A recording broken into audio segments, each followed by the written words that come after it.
Assalamualaikum warahmatullahi wabarakatuh. Kepada yang terhormat, Bapak atau Ibu dosen penguji ujian kinerja.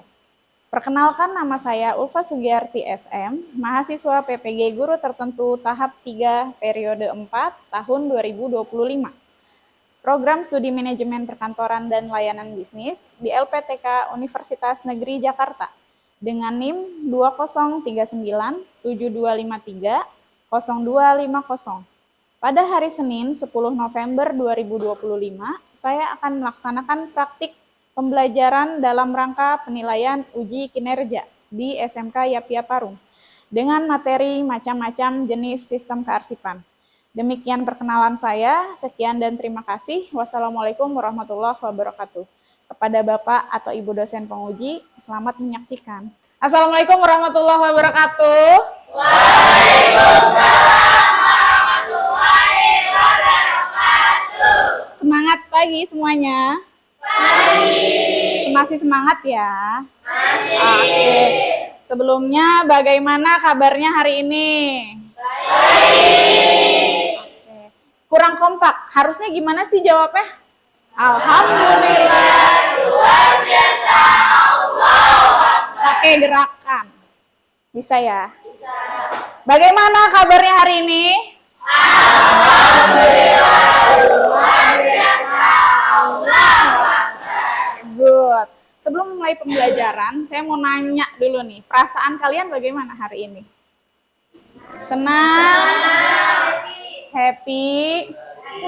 Bahagia? Ini nggak ada yang galau? Positive vibe semua? Masya Allah. Baik. Selanjutnya, kita sebelum belajar, saya minta kalian untuk mengecek kerapihan kelas terlebih dahulu. Cek dulu kolong mejanya terutama. Aman, nggak ada sisa-sisa peninggalan sejarah? Nggak ada ya? Artefak-artefak nggak ada. Oke. Kemudian, sebelum kita belajar, mari kita berdoa terlebih dahulu. Izin saya duduk. Siapa ketua kelasnya? Oke, dia silahkan disiapkan berdoa. Siap.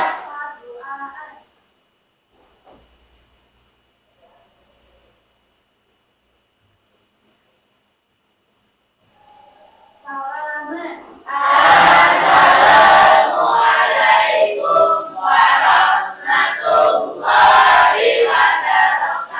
wabarakatuh. Waalaikumsalam warahmatullahi wabarakatuh. Saya absen terlebih dahulu. Yang pertama Adam Alamsyah ada. Ardela Putri Rahman. Briano. Cindi. Diah Pitaloka. Feriska. Lutfia Azahra. Oke. M. Agil Kurniawan. Hari ini kita akan belajar tentang sistem kearsipan, macam-macam sistem penyimpanan kearsipan. Namun sebelum itu, adakah yang masih ingat minggu lalu kita belajar apa? Wah, mendadak. Pengertian arsip dan kearsipan, kemudian macam-macam buku agenda tunggal. Siapa yang masih ingat apa itu pengertian arsip? Ayo, Cindy, silakan. Arsip adalah catatan, atau atau bibit dalam bentuk huruf, angka atau gambar yang mempunyai arti atau tujuan tertentu sebagai bahan komunikasi dan informasi yang terekam pada berbagai media. Iya, good. Kemudian kearsipan, siapa yang tahu? Iya, Caca, silakan.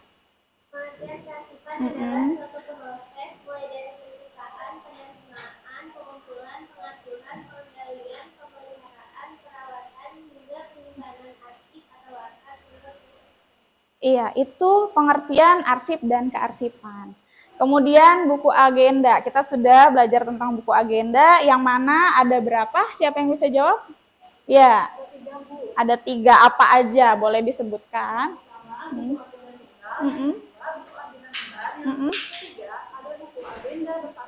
Oke, yang pertama buku agenda tunggal. Kenapa dia tunggal, sendirian, jomblo?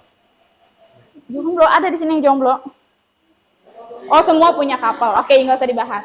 Buku agenda tunggal dia itu terdiri atas dirinya sendiri satu, namun fungsinya dua, untuk surat masuk dan surat keluar di dalam satu buku yang sama. Adapun buku agenda berpasangan, dia itu punya pasangan, bukunya harus selalu berpasangan, nggak boleh terpisah. Seperti siapa di sini ada? Langsung senyum-senyum, kayaknya ada nih pasangannya nih, Adam nih di sini. Oke, kayak Adam punya pasangan. Begitupun buku agenda. Buku agenda itu ada dua. Yang berpasangan itu ada dua, ada untuk satu buku untuk surat masuk, satu buku lagi untuk surat keluar. Dan itu harus berpasangan, harus paket, nggak boleh terpisah. Yang terakhir, buku agenda kembar. Yang mana namanya kembar, apalagi ya, dia pasti mirip dan selalu kemana-mana bersamaan. Untuk buku agenda kembar, formatnya sama aja seperti buku agenda berpasangan. Hanya saja kalau berpasangan kan dua buku. Kalau buku agenda kembar, itu satu-satu. Satu sisi untuk surat masuk, satu sisi untuk surat keluar. Atau begitupun sebaliknya. Terima kasih masih sudah ingat materi kita sebelumnya. Untuk hari ini, kita akan mempelajari tentang ini, teman-teman. Jenis-jenis sistem penyimpanan arsip. Tujuan pembelajarannya adalah yang pertama. Tujuan pembelajaran hari ini adalah menjelaskan pengertian sistem kearsipan secara tepat. Kemudian yang kedua, mengidentifikasi berbagai jenis sistem kearsipan yang digunakan dalam organisasi atau instansi lainnya. Misalnya, sistem abjad, nomor, wilayah, tanggal, dan subjek. Kemudian menjelaskan kelebihan dan kurangan masing-masing sistem kearsipan. Yang keempat, menentukan sistem kearsipan yang sesuai dengan kebutuhan dan karakteristik organisasi tertentu. Yang kelima, menerapkan prinsip dan prosedur pengarsipkan berdasarkan sistem yang dipilih. Yang terakhir, menunjukkan sikap teliti, tertib, dan bertanggung jawab dalam kegiatan pengarsipan. Contoh arsip apa aja? Ibu mau tanya. Surat masuk, betul, nggak usah malu-malu. Apalagi? Surat keluar, dokumen keuangan, laporan keuangan, apalagi? Surat cinta, jangan Del. Itu mah arsip pribadi sih, iya. Ini kalau untuk arsip-arsip, contoh-contoh arsip organisasi seperti itu. Next, kita masuk ke sistem penyimpanan arsip. Sistem penyimpanan arsip pengertiannya adalah cara atau metode menata, menyimpan, dan menemukan kembali arsip saat dibutuhkan secara cepat dan tepat. Tujuan utamanya adalah mempermudah penemuan kembali arsip. Jadi kenapa harus tersistem? Untuk kalian cepat nih dengan mudah mengambil kembali atau mencari kembali arsip yang dibutuhkan. Sistem yang baik membantu menjaga keamanan, keteraturan, dan efisiensi kerja di kantor. Kemudian, kita masuk ke sistem-sistemnya. Yang pertama di sini penyimpanan arsip sistem abjad. Arsip di sini untuk sistem abjad disusun berdasarkan nama orang, lembaga, atau instansi dan menurut urutan abjad. Abjad apa aja urutannya? Dari A sampai Z. Yang mana berarti ada berapa tuh jumlah huruf abjad dari A sampai Z? Ayo. Abjad Indonesia, jangan Thailand mah banyak banget. 26 abjad Indonesia, A, B, C sampai dengan Z. Yang mana kalau memang perusahaannya besar itu harus mempunyai lemari masing-masing dari setiap abjad. Atau kalau ruang lingkupnya masih menengah berarti per laci. Atau yang lebih kecil lagi dia cukup satu lemari namun butuh folder sebanyak 26. A sampai Z seperti itu. Cocok untuk perusahaan yang banyak berhubungan dengan pihak luar nih. Antar perusahaan lain maksudnya. Contoh cara mengurutkannya dari A, B, C, D sampai Z. Arsip yang berkenaan punya Andi, Budi, Citra, Dewi, dan lain sebagainya sampai Z. Siapa yang namanya Z di sini, ada nggak? Nggak ada. Z pasti yang terakhir tuh. Kalau yang absennya dari Z. Oke, kita mulai selanjutnya penyimpanan arsip sistem nomor. Penyimpanan arsip sistem nomor yaitu arsip disimpan berdasarkan nomor urut tertentu. Dan di tiap arsip diberi nomor pengenal unik. Biasanya dikasih kode dulu tuh, ya. Pernah dikasih kode nggak kalian? Nah, peka nggak kaliannya? Harusnya peka sih. Kalau nggak peka-peka juga berarti kodenya kurang ampuh tuh. Oke, yang ketiga, biasanya menggunakan kartu indeks untuk menemukan nomor arsip tertentu. Contoh, 001 berarti arsip yang berkenaan dengan PT Andalan. Kemudian yang kode 002 itu arsip yang berkenaan CV berkah dan lain sebagainya. Kelebihannya di di sistem penyimpanan nomor ini, kelebihannya adalah rahasia tetap terjaga karena kan kode doang. Arsip tentang apanya dia nggak tahu, nggak semua orang tahu kalau nggak tahu kodenya. Cuman kesulitannya adalah atau kekurangannya sulit kalau nggak punya contekan kartu indeks untuk mencarinya, seperti itu. Yang ketiga, sistem penyimpanan subjek atau penyimpanan arsip sistem subjek atau masalah. Arsip disimpan berdasarkan topik atau masalah.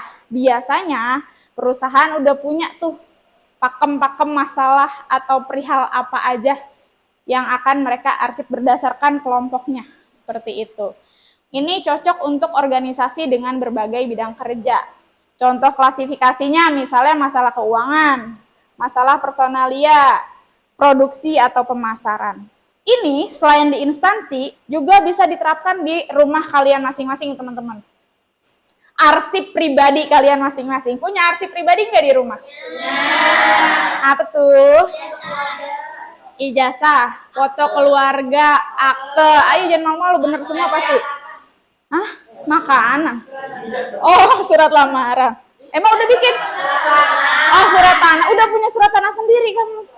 Oh, punya orang tua. Apalagi?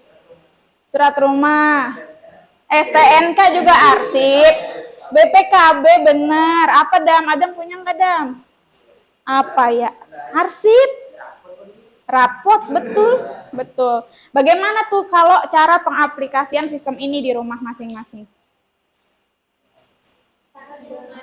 Taruh di lemari aja selama ini. STNK, KTP, kakak, semua ijazah rapot tumpuk. Waduh, ngeri juga. Oke, kita jeda dulu ya sebelum saya lanjutkan. Apalagi tadi dengar cerita ditumpuk di lemari bla bla segala macam. Saya kasih lihat nih akibat daripada arsip berantakan.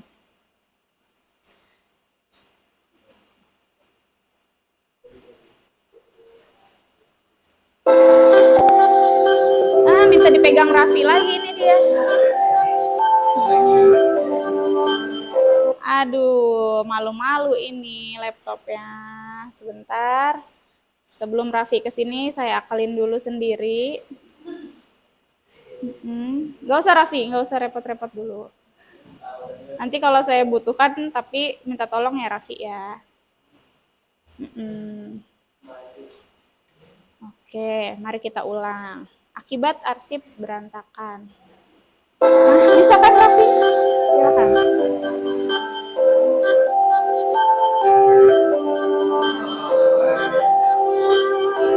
Ngeri kan?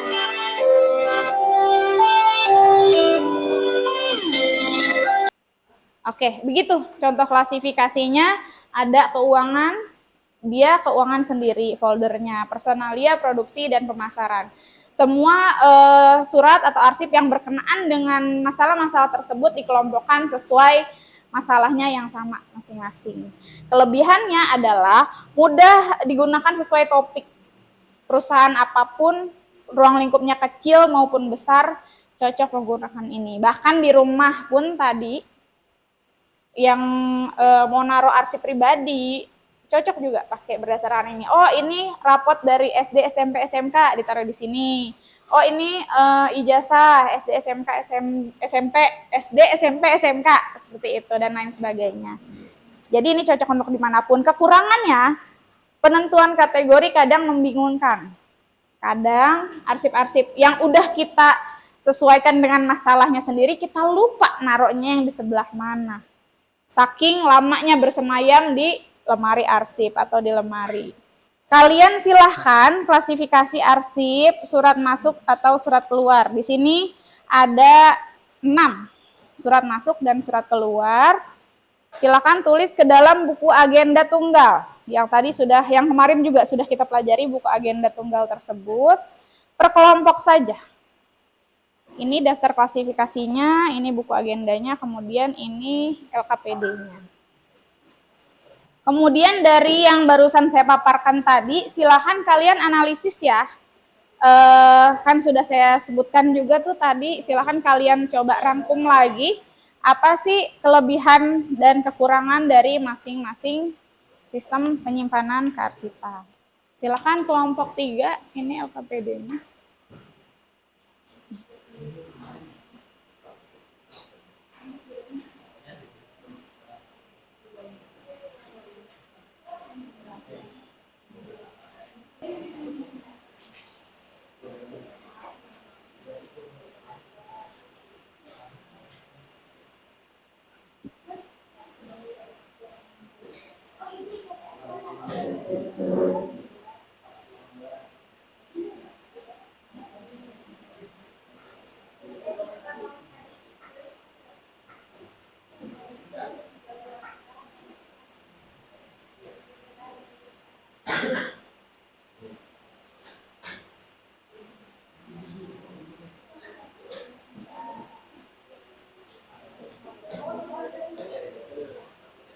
Siapa yang udah selesai? Kelompok mana? Udah. Studi kasusnya juga udah. Sekarang saya mau kalian mempresentasikan biar saya ambil nilai langsung untuk hari ini. Kelompok siapa dulu yang mau memaparkan? Sesuai kelompok 1. 1 udah siap belum? Udah, silakan. Lah, gimana? Yuk. Nah, pertama, silahkan paparkan hasil ini dulu, pencatatan yang ke dalam buku agenda. Iya. Assalamualaikum warahmatullahi wabarakatuh. Waalaikumsalam warahmatullahi wabarakatuh. Perkenalkan, saya Briana Putra dari kelompok pertama. Silakan. Buku agenda tunggal, referensi nomor kami, periode Februari 2025. Yang pertama adalah surat masuk tanggal 7 Februari 2025 dengan kode M nomor 21 dari 2 dari PK dari 2025 tanggal 4 Februari 2025. Nah, dari kode terus jalan Mobilik Count KF 07 nomor 29 yang menyatakan isi ringkas penawaran kerjasama keterangan kode asing dan SNKS titik pokoknya titik tadi. Oke. Oh, yang kedua dengan tanggal 4 Februari 2025 dengan kode K nomor 05 dari 02 dari FF2 dari 2025 tanggal 2025 dan kepada itu Bapak para bagian pemasaran jalan Ponorogo isi ringkasannya dari situ Nanda kolaborasi dengan Oke, dari yang dipaparkan, silakan duduk dulu Brian. Nah, dari yang dipaparkan oleh Briano adalah berarti satunya surat masuk, yang satu lagi contoh surat keluar. Contoh surat masuk yang mana pencatatannya adalah, tanggal pencatatannya adalah 3 hari setelah surat diterima atau surat ditulis, begitu. Untuk surat keluar, tanggalnya adalah sama. Nah, kalau tadi disebutkan dengan kode M, M itu menandakan bahwa itu adalah surat masuk. Kemudian kalau yang kodenya K berarti, adapun untuk dari atau kepada disesuaikan dengan itu surat masuk atau surat keluar. Kalau dari berarti surat masuk berarti dari siapa. Kalau surat keluar adalah kita ngirim kepada siapa, alamat tujuannya yang kita tulis. Kemudian untuk kodenya, ambil dari daftar klasifikasi arsip, sesuai masalah atau indeks yang sudah ditentukan oleh perusahaan. Begitu. Untuk selanjutnya silakan dikumpulkan untuk yang buku agenda tunggalnya. Lalu kita lanjutkan untuk diskusi yang hasil studi kasus yang barusan kalian kerjakan berkelompok. Boleh saya minta? Siap. Yang studi kasusnya jangan dikumpulkan dulu, nanti kalian presentasikan satu-satu. Iya. Ini udah selesai kan tadi? Yang kelompok 3,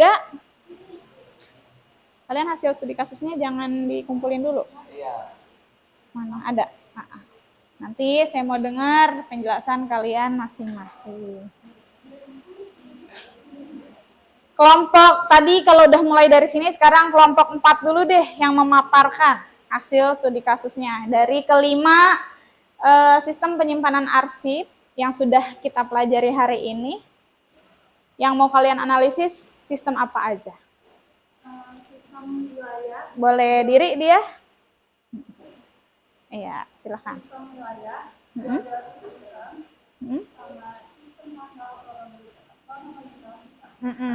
Kelebihannya apa? Kelebihan dari sistem wilayah adalah kekurangannya sulit wilayah.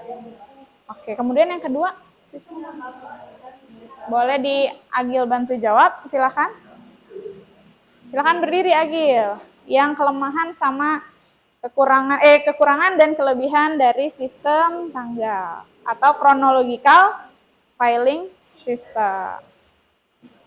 Yang kedua yaitu sistem tanggal. Kelebihannya itu mudah menelusuri riwayat kegiatan. Kekurangannya sulit. Kalau misalnya kita sudah mempelajari ini, harusnya kita dapat memanfaatkan materi yang sudah kita pelajari. Misalnya yang tadi arsipnya di rumah masih berantakan, kita udah harus lebih mahir dalam menyimpan arsip tersebut. Contoh konkret yang deket banget sama kehidupan kita. Kalian punya lemari masing-masing? Ya. Lemari baju, jangan lemari es, jangan cerita kalau lemari es. Iya, lemari baju. Jangan juga nyeritain lemari piring, beda lagi urusannya. Lemari apa tadi? Baju. Kalian nyimpennya berdasarkan apa? Kalau dari 5 sistem tadi yang sudah kita pelajari, kalian pakainya sistem apa? Hah? Di sini ada 5. Sistem subjek, sistem wilayah, tanggal, abjad, nomor. Subjek. Nggak ada. Subjek. Nggak ada yang bajunya dinomorin. Ini nomor 1, 2, 3 nanti. Nggak. Juga nggak ditanggalin. Ini tanggal 3 saya mau pakai ini. Nggak ya. Ribet ya. Kalau masalah gimana tuh cara nyusun pakaian berdasarkan sistem masalah? Sesuai kebutuhan. Misalnya seragam sekolah digantung. Seragam semua. Benar dari Senin sampai Jumat, digantung sesuai hari. Kemudian apalagi selain seragam? Atasan-atasan, gamis-gamis buat ngaji. Harus sudah tersistem ya setelah, jangan gamis dicampur sama baju renang. Sama apalagi? Kerudung-kerudung, sama daleman, sama baju tidur. Ntar kalau ngantuk mau tidur harusnya narik baju tidur malah jadi gamis. Terlalu rapi. Ntar giliran mau ngaji, gamisnya udah nggak ada. Sisa baju tidur. Repot. Nah gitu, harus diamalkan nih nilai-nilai yang sudah ditularkan oleh teman-teman yang lain yang tadi sudah dianalisis, yang sudah menganalisis masing-masing. Kemudian, apalagi manfaatnya tadi, Lutfi, salah satunya? Meningkatkan kemampuan mengolah arsip secara efisien. Nah, tujuannya nyimpen arsip kan supaya ketika dicari, dapat ditemukan dengan cepat dan tepat. Bukan hanya cepat, tapi tepat. Nah, manfaatnya sudah tersistem seperti ini, yaitu untuk biar efisien, nggak banyak waktu, nggak makan waktu. Beda halnya kalau sistem arsipnya tidak sesuai dengan yang sudah kita jelaskan atau kita tentukan, akan sangat bingung, ini naruhnya per tanggal apa berapa ya? Atau misalnya lemari tadi, harusnya baju Selasa, almetnya yang mana ya? atau dasi abu mana ya? Nah, tidak tersistem akan menyulitkan si pengguna arsip tersebut masing-masing. Oke. Selanjutnya ini kita akan, saya bacain simpulannya dulu deh ya. Sistem penyimpanan arsip ada berapa? 5. Apa aja? Sistem kerja, sistem nomor, sistem satelit, sistem wilayah, dan sistem angka. Oke, kemudian pemilihan sistem harus disesuaikan dengan jenis arsip. Nah, dari sini tadi, jenis arsipnya apa? Kalau misalnya VN, nggak bisa di-print. Tadi, orang tuanya Agil misalnya. Nggak bisa di-print, nggak bisa disimpan. Atau misalnya kalian punya Nabil di rumah. Orang tuanya kolektor Gucci, patung. Nah, itu kan nggak bisa di-print, nggak bisa ditaruh ke dalam Snell Hector, bener nggak? Harus punya lemari khusus naruh koleksi benda-benda artefaknya Gucci mahalnya itu, yang mana nyentuh ginjal hilang gitu misalnya. Ada kan Gucci 95 juta gitu, yang mana saya juga belum paham sih sebenarnya nilainya di mana. Mungkin apa karena seni, kalau bagi yang suka seni, misalnya orang tua Nabil suka seni nih, ini mahal, saya mau jadi kolektor, ini akan dicari dan akan nilainya bertambah di kemudian hari. Silakan saja, berarti alat pengarsipan yang digunakan lemari yang aman, yang safe, yang nggak bisa kesenggol-senggol, yang tidak membuat patung atau Gucci itu pecah. Jadi jenisnya kita lihat. Atau misalnya tadi absen yang hanya 12 lembar, nggak bisa tuh dimasukin ke dalam folder yang tebal. Seperti itu. Volume arsip sama seperti itu tadi sudah saya jelaskan, jumlahnya banyak sedikitnya atau ukurannya. Jadi misalnya absen di print menggunakan kertas A4, maka ini apa namanya? Snell Hector yang digunakan juga harus disesuaikan menggunakan ukuran A4. Begitupun misalkan F4, folio dan lain sebagainya. Jangan sampai yang terjadi kalau absennya F4, sementara ininya A4 lebih pendek, yang ada dia akan lebih dari sisi atas atau sisi bawah, yang mana akan sangat tidak estetik atau juga bisa merusak arsip. Juga sebaliknya, kalau A4 dimasukin ke dalam F4, dia akan menggantung di atas dan di bawahnya. Kemudian kebutuhan organisasi, seperti misalnya organisasi membutuhkan atau menggunakan sistem abjad, berarti butuh berapa A sampai Z keperluannya, berapa lemari, 26 lemari misalnya, atau 26 folder dan lain sebagainya. Atau misalnya organisasinya menggunakan sistem tanggal, yang mana tanggal itu dalam 1 tahun bulannya sendiri ada 12, berarti butuh 12 lemari misalnya. Nah, di dalam 1 bulan biasanya ada berapa tanggal rata-rata? 30, 31, ada yang di bulan Februari 28, 29, yang mana membutuhkan folder per tanggal sejumlah yang tersebut. Seperti itu, jadi harus benar-benar dipilih dan disesuaikan dengan ketiga ini. Yang terakhir, arsip yang dikelola dengan sistem yang tepat akan mendukung kelancaran kegiatan administrasi kantor. Seperti itu. Sudah jelas ya? Nanti mudah-mudahan untuk pertemuan selanjutnya kita sudah mampu mengagendakan surat berdasarkan ke-5 jenis sistem masalah. Amin. Tadi kan udah dicoba, ternyata bisa. Semua alhamdulillah udah bisa. Saya rasa sudah paham. Nanti sudah berlalu seminggu, mudah-mudahan nggak hilang nih ingatannya. Diarsipkan ya apa yang sudah kita pelajari hari ini. Oke, terima kasih. Kemudian akhirnya sampai juga di ujung pembelajaran kita. Mari kita berdoa, baca kafaratul majlis. Subhanaka Allahumma wa bihamdika asyhadu an la ilaha illa anta astaghfiruka wa atubu ilaik. Oke, duduknya yang rapi sebelum kita keluar kelas.